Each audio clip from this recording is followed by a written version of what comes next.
Lastly po, mabul po yung apo sa tuhod na si Gabriel. May quick message daw po siya. Good evening po guys. Ako po ang apo sa tuhod ni Lola Inang. Anak po ako ni Giovanni San Diego. Ang masasabi ko po kay Lola Inang ay mabuting tao, mapagbigay na tao, at laging nag-aalala sa apo na hindi nakikita. Ang pinakagusto ko po sa kanyang ugali ay lagi niya pong gustong may kasalo tuwing kakain.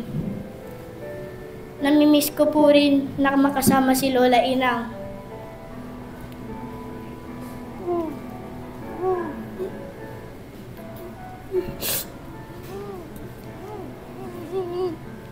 Sabihin mo na itong subukin sa Lola mo. Huli na po sabihin mo. Mamimiss kita, Lola Inang. God bless you po. Mahal na mahal kita.